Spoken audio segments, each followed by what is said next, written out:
I used to think early mornings were sacred, quiet, predictable, a time to be alone with my thoughts, coffee in hand, watching the sun hit the edges of the window frame while the world slowly woke up.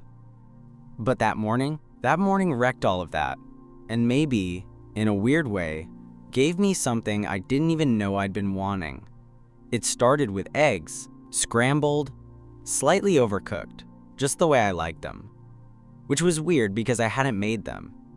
And my roommate, Tyler, definitely wasn't known for his culinary efforts. I stepped into the kitchen, hair still wet from the shower, towel around my shoulders. Tyler stood there shirtless, gym shorts hanging low on his hips, his back to me as he stirred something in the pan. "Morning," he said, not turning around. Morning," I replied, confused but intrigued. "You cooking?" he shrugged. "Figured I owed you. You paid rent early this month and covered internet, so breakfast." That didn't sound like Tyler. Don't get me wrong, he wasn't a bad guy. Just not overly considerate. Our whole friendship had been more about coexisting than connecting. We'd lived together for almost a year, but we didn't do deep talks or movie nights. It was mostly small talk, split chores, and the occasional shared pizza on Sundays. But that morning was different. He slid a plate across the counter toward me, then leaned against the fridge, arms crossed, watching me as I ate. "You good?" I asked between bites. He nodded. "Yeah, just thinking." I waited, but he didn't elaborate. His gaze lingered like he was studying me, not in a creepy way, just focused. Too focused. It made my skin prickle. Then he said it.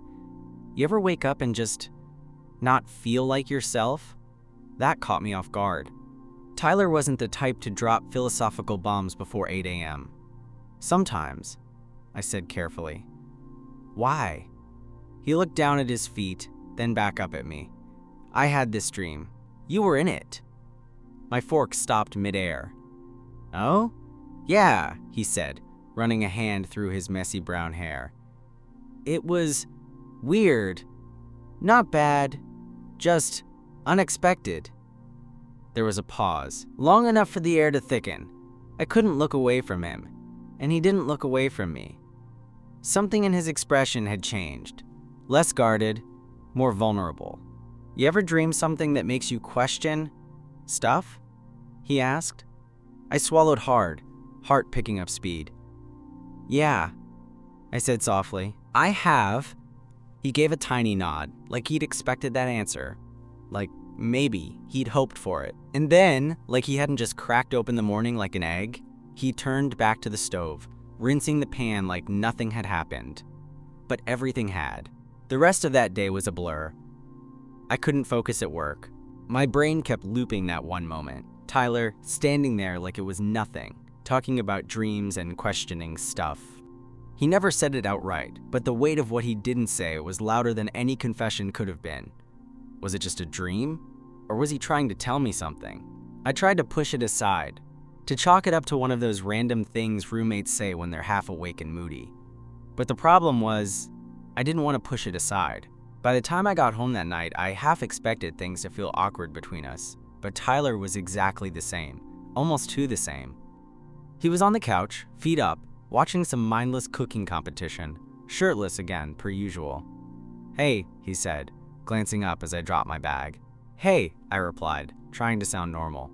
We fell into a familiar silence, the kind you only get with people you've lived with long enough to not force conversation. I grabbed a beer from the fridge, cracked it open, and dropped onto the armchair across from him. For the first few minutes, we just watched the screen. But then, out of nowhere, Tyler muted the TV and said, "So, that dream." My pulse jumped. "You're still thinking about it?" He nodded. "I can't get it out of my head." I set the beer down, suddenly more sober than I'd been all day. "What was it about?" Tyler hesitated. He looked nervous, which was new. Tyler never looked nervous. But right then, he seemed unsure in a way that made him look younger, softer. "I don't remember all of it," he said finally. "But I remember the way I felt in it. You were there. We weren't just roommates. It was more than that." I didn't move. I barely breathed. "I woke up," he continued. And I felt different, like it unlocked something. We sat in silence for what felt like forever. The TV buzzed quietly in the background, still muted. Outside, traffic rumbled. Inside, everything stood still. Then he said, "Do you think I'm crazy?" I shook my head slowly. No. His eyes searched mine. Then, what do I do with this? I wanted to say something, anything, that would make it easier for him, but my mind was spinning too fast, so I asked the only question I could. "Do you want it to be just a dream?" That made him pause. His lips parted like he was about to speak, but nothing came out at first. Finally, he said, "No, I don't think I do." The silence that followed felt loaded, like something was about to tip. Then he stood up, crossed the room, and sat on the edge of the armchair across from me, close enough that I could smell the faint mix of body wash and whatever cologne he barely used. "I'm not trying to be weird," he said, his voice lower now. I don't want to pretend like I didn't feel something." I met his gaze, steady despite the storm inside me. "You're not being weird."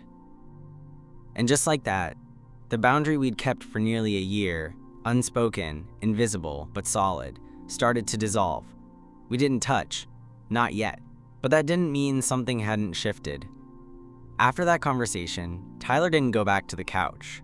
He stayed on the edge of the armchair, way too close, our knees almost brushing. And the weirdest thing was, he didn't seem in any rush to move. I couldn't look away from him. There was something in his eyes. Nervous, yeah, but also curious. Open. Vulnerable in a way I'd never seen from him.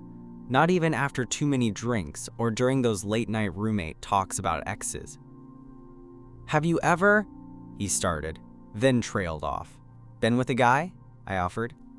He nodded. "Yeah," I said simply. "You?" He swallowed hard, his Adam's apple bobbing.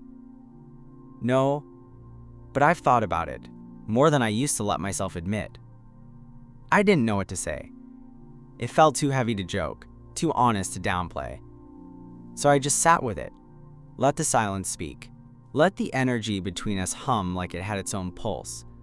Then, like it cost him something, he asked, "What's it like?" That question hit me harder than I expected, because it wasn't clinical. It wasn't some straight guy curiosity. It was real. It came from a place that wanted to understand something he felt inside but hadn't put words to. "What part?" I asked carefully. "All of it. The feelings. The wanting." I leaned back slowly, watching him. "It's not that different from anything else. Wanting's wanting. You just stop pretending you don't feel it." He nodded like that made sense, like maybe that was exactly what he'd been doing. Pretending. Then he looked down at his hands, laced his fingers together, and said, "I keep thinking about last week, when you were sitting right there, in that chair, talking about your ex. And I remember feeling jealous. Not because I wished I had someone, but because I wished I was him." That stunned me. I sat up straighter, heart thudding in my chest. "You wished you were him?" He met my gaze. "Yeah. I didn't realize it at the time. I just knew something didn't feel right. But now, it makes sense." The air between us was thick. It felt like one more word would tip it all over. And that's when he did it. Tyler leaned in. Not all the way, not enough to close the gap, but just enough to feel his breath on my cheek. Just enough that I had to decide. Pull back or meet him halfway. I didn't move. Neither did he. Then he whispered, "Can I try something?" I nodded, not trusting my voice, and then his lips brushed mine. Soft, hesitant. A question more than a kiss. But when I didn't pull away, when I leaned in ever so slightly, he deepened it. Still slow, still uncertain, but real. The kind of kiss that makes you forget where you are. When he finally pulled back, his forehead rested against mine. His voice was a whisper. "Okay," he said. "Yeah." That wasn't just curiosity. I breathed out, feeling everything in my body buzzing. No, it wasn't. We stayed like that for a while. Neither of us said anything. We didn't need to. Because whatever we'd just stepped into, it was no longer a maybe. It was real. The rest of the night passed in strange silence. Not the uncomfortable kind, but the kind where every sound, every glance, every breath felt heavy with meaning. Tyler didn't kiss me again, and I didn't push for it, but we didn't go back to normal either. We just sat together. For a long time. At some point, I stood up to grab another beer, and he followed me into the kitchen. Neither of us spoke. I could feel him behind me, close, too close for anything about this to feel like old habits. When I turned around, he was leaning against the counter, watching me with that same look he'd had earlier, like he was still trying to understand what the hell was happening inside himself. "What are you thinking?"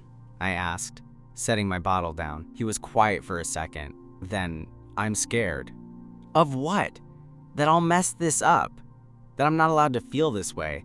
That it's just a phase?" I leaned back against the opposite counter, arms folded. "What if it's not?" He shrugged helplessly. "Then I'm still scared." There was something almost boyish in the way he said it, and it made my chest tighten. I didn't want to fix him. I didn't think he needed fixing, but I wanted to be there, whatever this was. "You don't have to figure it all out tonight," I said. Tyler looked up, eyes meeting mine. "But I don't want to pretend nothing happened, either." "I don't want that either." A beat passed. Then he stepped forward, slowly, cautiously, and wrapped his arms around me. No kiss this time, just a hug. I held him. Quiet. Still, letting him stay in that space as long as he needed. He pulled away only when he started to relax. There was a softness in his eyes I'd never seen from him before, not even when he was joking around or half drunk on game nights. "I'm tired," he said, voice almost sheepish. "Yeah, me too." We both stood there, knowing the night had shifted everything and unsure what came next. "I think I'm gonna crash," he said finally, rubbing the back of his neck. "Unless... you want me to stay in your room?" The question landed somewhere in my chest like a stone skipping across water. I nodded, not because I wanted anything from him, but because I didn't want him to be alone with this confusion. Not tonight. So he followed me into my room. We didn't undress. Didn't even turn off the lamp. Just lay there, side by side, staring at the ceiling. After a few minutes, he whispered, "This feels weird, right?" "Yeah," I said, "but also not." "Exactly." His hand brushed mine, just once, then again on purpose. And that's how we fell asleep. Quietly, hearts racing. Two roommates with no roadmap, trying to figure out what happens when the line between straight and something else disappears. I woke up before him. Sunlight filtered through the blinds, slicing golden lines across the sheets. My room was quiet, too quiet. Tyler's hand was still loosely resting on mine, our fingers half curled like they'd fallen asleep too. He looked peaceful, not tormented or conflicted. Just calm. And I hated how much that made me like him more. I stayed still for a long time, just watching him breathe. Every few seconds, I'd wonder if he was awake too, but pretending not to be. Maybe afraid of what to say. Maybe waiting for me to move first. Eventually, he stirred. His fingers twitched, then pulled away slowly. His eyes blinked open.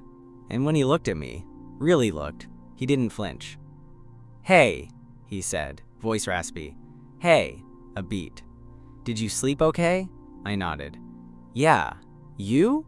He nodded too, then sat up, stretching, the blanket slipping down his chest. And then he said it. "So, what now?" There it was, the question hanging over everything. I sat up too, pulling my knees to my chest. "I don't know," I admitted.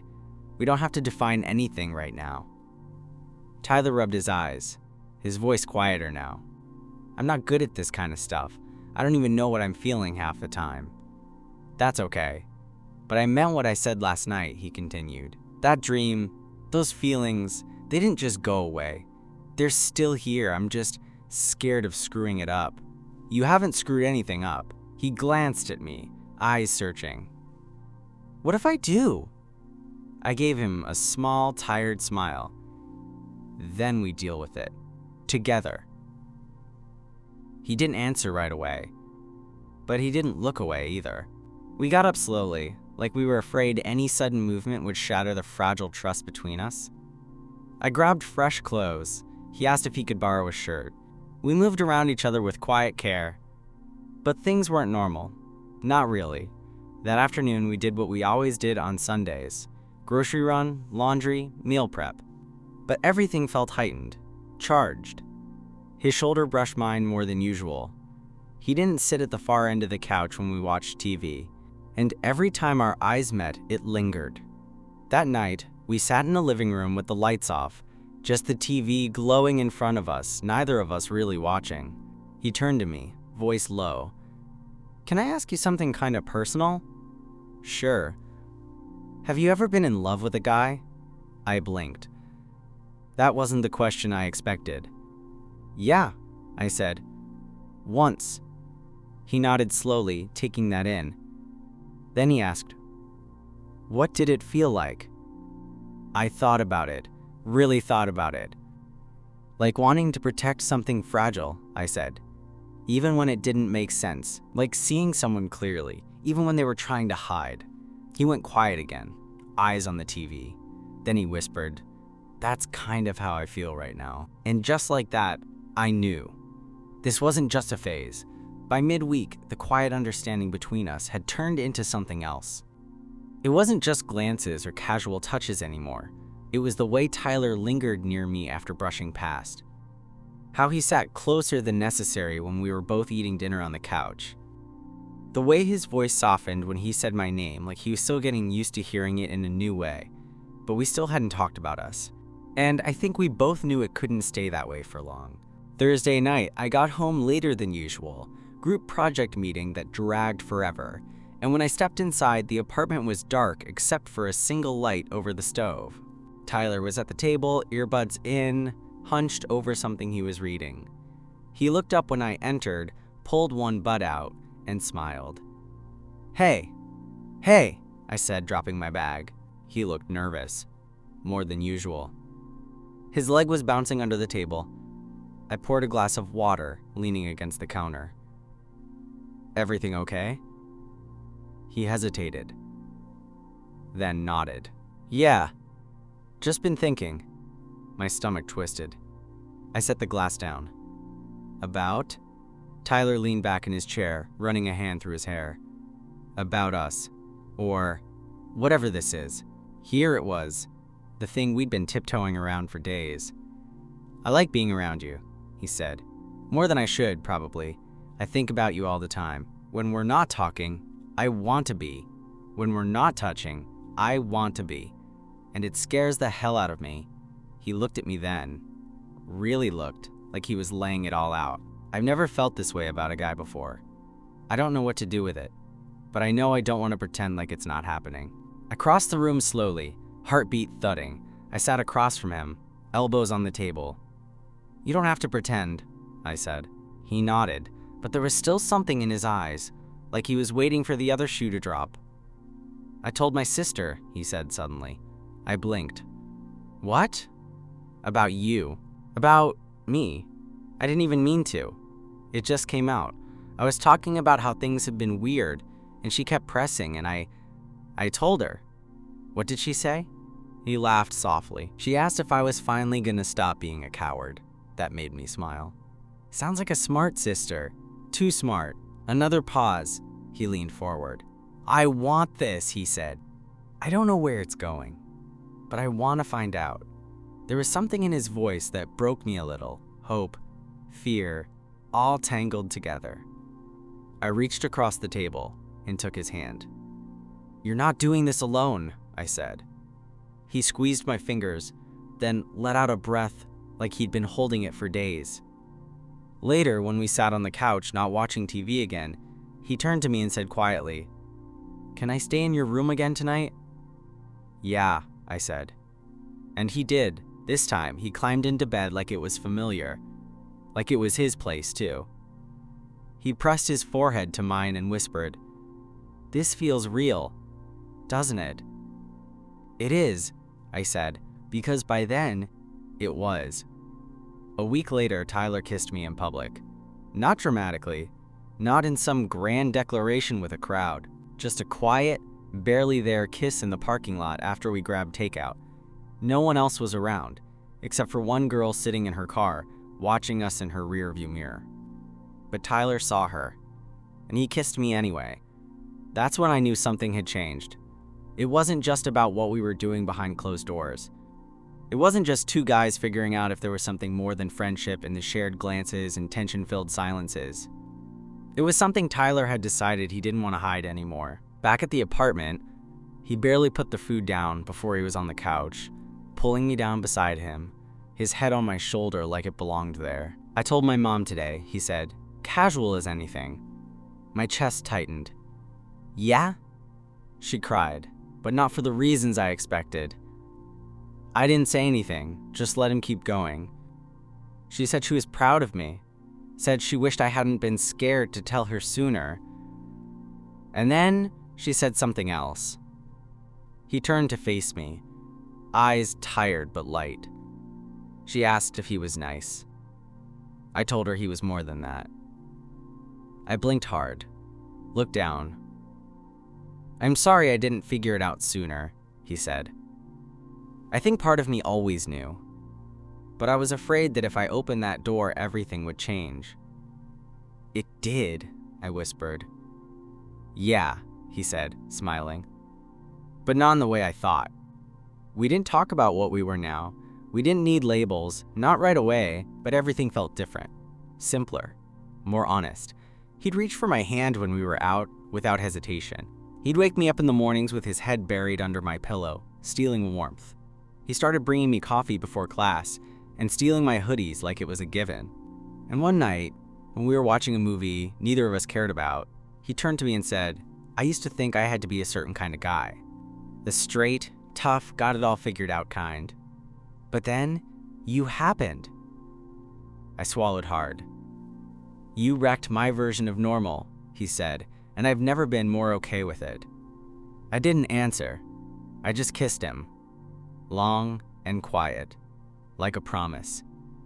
Because whatever came next, this was real now, and neither of us was pretending anymore.